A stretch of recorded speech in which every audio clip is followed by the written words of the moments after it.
आज आप लोगों को बुलाने का कारण ये है कि आज हम लोगों के साथ हमारे सभी महादलित परिवार के अभी सभी हमारे मंत्री नेता सब लोग उपस्थित हैं।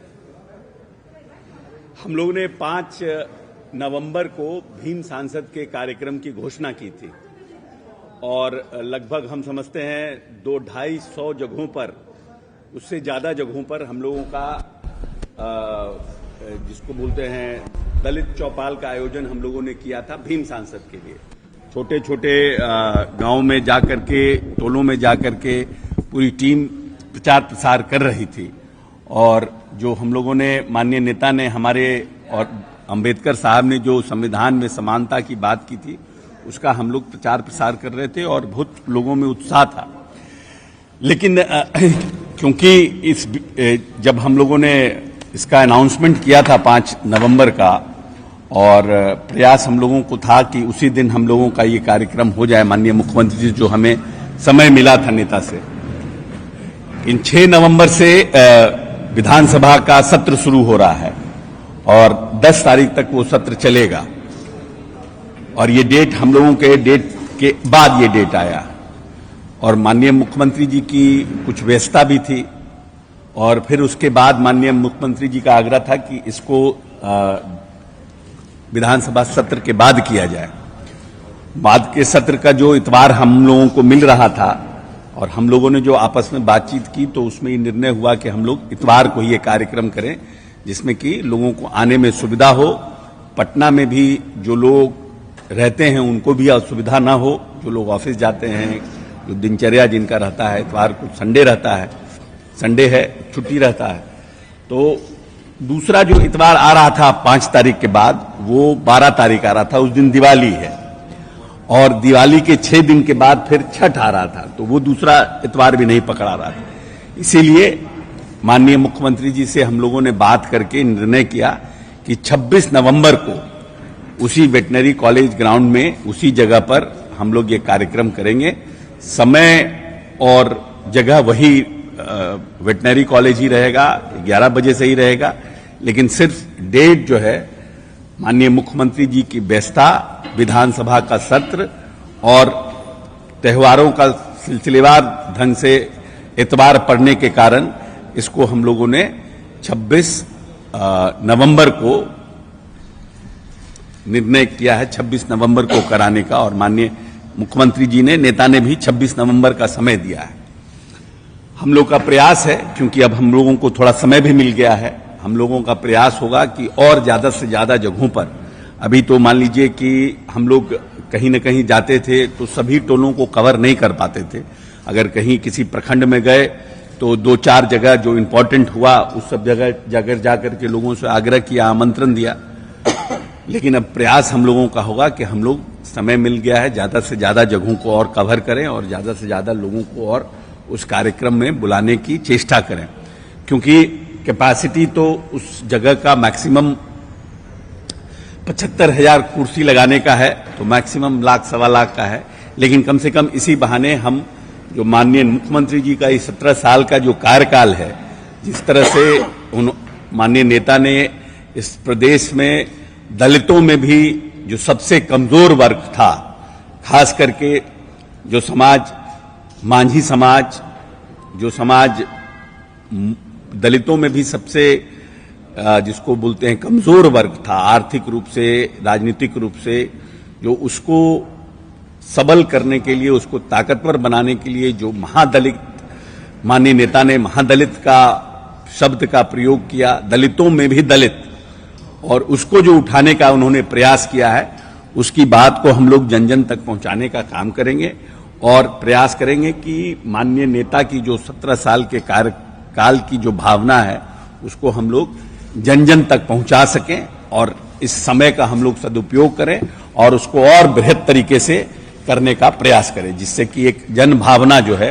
वो लोगों में इस माननीय नेता के कार्यकाल के प्रति जाए और दलित जो वर्ग जो हमारा है, जो आरक्षण के ऊपर टीका टिप्पणी है या फिर जो संविधान के ऊपर टीका टिप्पणी है, उसको और जोरदार तरीके से संगठित करें, जिससे आने वाले भविष्य में किसी राजनीतिक दल की यह हिम्मत न हो कि वो इस सब पर टीका टिप्पणी करे और दलितों को और हम संगठित करने में मजबूती प्रदान कर सकें।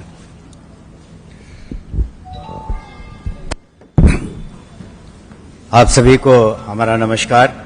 जैसा कि माननीय मंत्री जी ने कहा कि माननीय मुख्यमंत्री नीतीश कुमार जी के कहने पर हम लोगों ने 26 नवंबर को उसी जगह वेटनरी कॉलेज ग्राउंड जो हवाई अड्डा से लगा हुआ है, वहां पर हम लोग 11 बजे इस कार्यक्रम को भीम संसद को करेंगे। और उसका उद्देश्य जैसा कि पूर्व में हम लोगों ने आपको बताया और सभी जगह हम लोग घूम के बता भी रहे हैं कि देश बचाओ, संविधान बचाओ, आरक्षण बचाओ। तो अभी जो माननीय मुख्यमंत्री ने समाज के वंचित वर्गों के लिए जो सुविधाएं दी हैं और जिस तरह से ऊपर उन्हें उठाया है, उसके बारे में हम लोगों ने सभी जगह संदेश पहुंचाया है, सभी लोग जान रहे हैं। और हमें उम्मीद है कि काफ़ी लोग इस कार्यक्रम में शिरकत करेंगे और खास करके हर वर्ग में, ये पार्टी का कार्यक्रम है और हर वर्ग में उत्साह है, पार्टी में भी उत्साह है और सभी लोग काम कर रहे हैं और जन जन तक पहुंच रहे हैं। त्योहारों की वजह से और उसके पूर्व जो हमारा असेंबली का सेशन है उसकी वजह से हम तुरंत नहीं कर पा रहे हैं, तो 26 तारीख को निश्चित रूप से होगा। और एक संदेश भी हम देना चाहते हैं कि जो वर्तमान स्थिति है देश की, जिसमें जो केंद्र सरकार है, भाजपा की सरकार है, और किस तरीके से संविधान के विरुद्ध कार्रवाई कर रही है, किस तरह से संवैधानिक संस्थाओं का दुरुपयोग हो रहा है, किस तरह से लोकतंत्र खतरे में है। और एक संदेश हम निश्चित रूप से देना चाहते हैं सभी वर्गों में कि हमारा महागठबंधन बहुत मजबूत है, माननीय नीतीश कुमार जी का नेतृत्व है बहुत अत्यंत ही सफल है, सबल है और प्रभावकारी है। और हम निश्चित रूप से इस आयोजन को 26 नवंबर को हम लोग पूर्णतः सफल तरह से आयोजित करेंगे। शुक्रिया।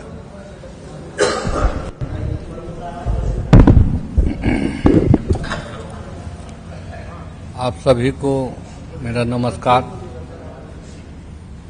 हम लोग का जो निर्धारित समय था उसमें अपरिहार्य कारण और विधानसभा चलने के चलते 5 तारीख के कार्यक्रम को स्थगित किया गया है और 26 नवंबर को ये कार्यक्रम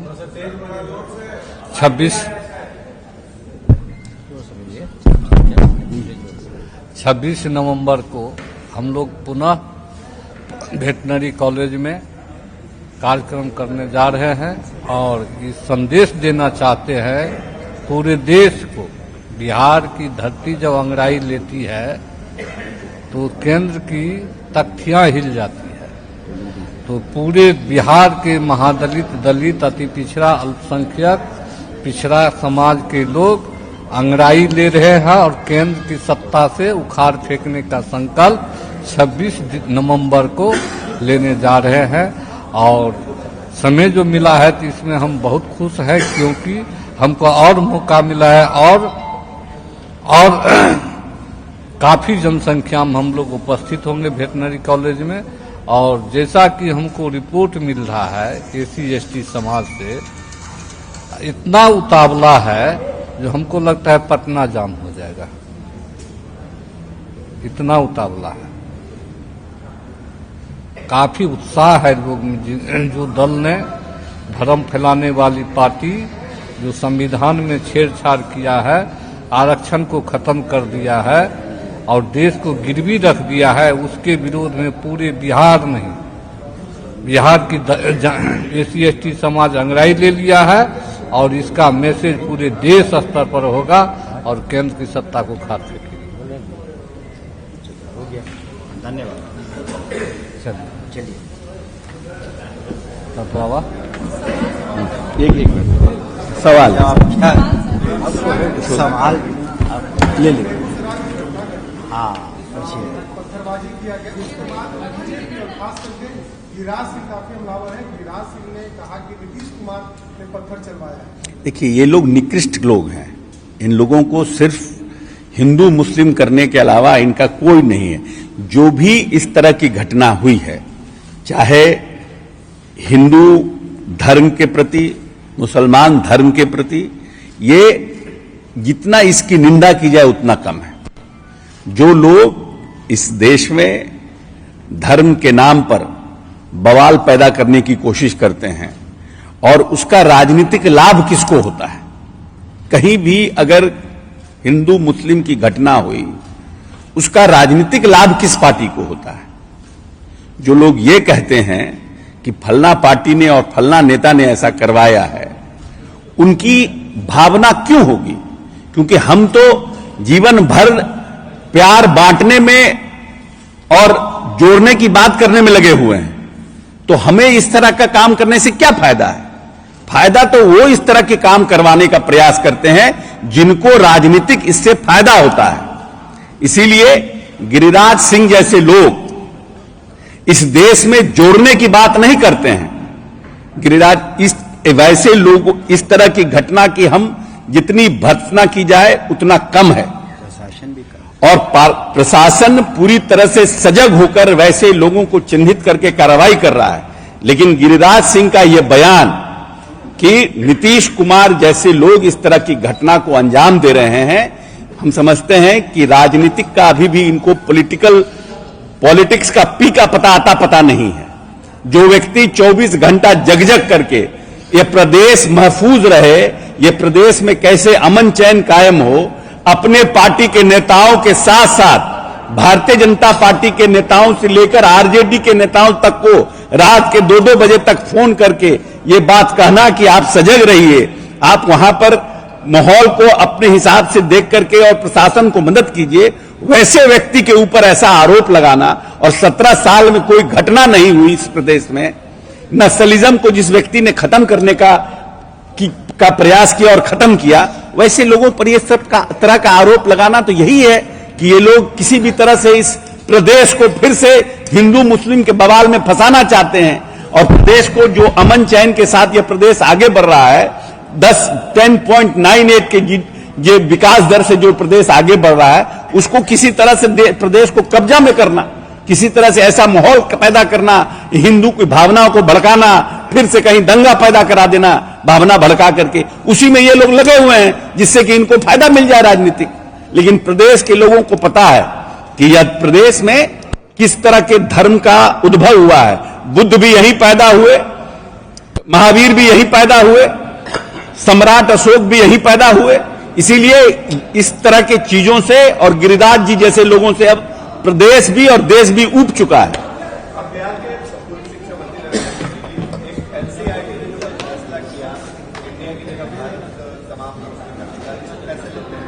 नहीं, अगर इंडिया के जगह पर भारत बोलना है तो देश के प्रधानमंत्री को हिम्मत दिखाना चाहिए और पार्लियामेंट में स्पेशल लाकर के बिल लाना चाहिए कि अब इंडिया नहीं भारत होगा। ये अपने बैकडोर से एनसीईआरटी और फलना से क्या करवाते हैं? एनसीईआरटी को क्या है? एनसीईआरटी को क्या राइट है कि इस देश का इंडिया हो, भारत हो? इंडिया इंग्लिश में बोलते हैं, भारत हिंदी में बोलते हैं, इसमें क्या बिदंगड़ा खड़ा करना है? क्योंकि एक गठबंधन बन गया, इसके लिए आप पूरे देश का नाम बदलना चाहते हैं? इस देश का यह जरूरत है ना कि ये जो रहर का दाल 55 रुपया से 185 रुपया हो गया, देश ये चाहता है कि कैसे 100 रुपया से नीचे आए। 50 रुपया 500 रुपया पर जो आप सिलेंडर लेके घूमते थे सर के ऊपर, और आज 1100 रुपया सिलेंडर हो गया। देश ये चाहता है कि फिर से कैसे 500 रुपया से 300 रुपया सिलेंडर हो जाए। उस पर कोई कुछ बोलता ही नहीं है। इंडिया, भारत, 22 जनवरी को राम मंदिर के दिन, जिस दिन आप राम मंदिर की रामलला के आप प्राण प्रतिष्ठा कर रहे हैं, उस दिन इस देश में जो SC ST का बैकलॉग है, जो अति पिछड़ों का बैकलॉग है, उस बैकलॉग की बहाली अनाउंस कीजिए, तब हम मानेंगे कि आप सच्चे राम भक्त हैं।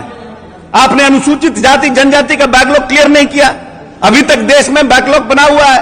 आप बेरोजगारी के लिए उसी दिन रोजगार का मेला भी लगाइए पूरे प्रदेश में कि हम बेरोजगारी के दिन, जिस दिन रामलला की मूर्ति का निर्माण हो रहा है, उस दिन हम रोजगार मेला भी लगाएंगे।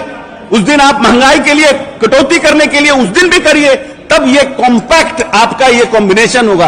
एक तरफ धर्म, एक तरफ रोजगार, एक तरफ महंगाई, तब माना जाएगा कि भारतीय जनता पार्टी इस देश के लिए लड़ रही है। आप सिर्फ राम मंदिर का निर्माण करा करके, रामलला को बैठा करके, जो गरीब सुअर के साथ जिसका बच्चा सो रहा है, जो बकरी के साथ जिस दलित का बच्चा सो रहा है, उसको भगवान रामलला से क्या मतलब है? जिस सनातन धर्म में आपने उनको अछूत मान कर रखा, 70 साल की आजादी के बाद भी, आज तक 70 साल के आरक्षण के बाद भी उनको रोजगार नहीं मिला, और आप आउटसोर्स करके सब रोजगार को बांट दे रहे हैं, उसको क्या फर्क पड़ता है इससे?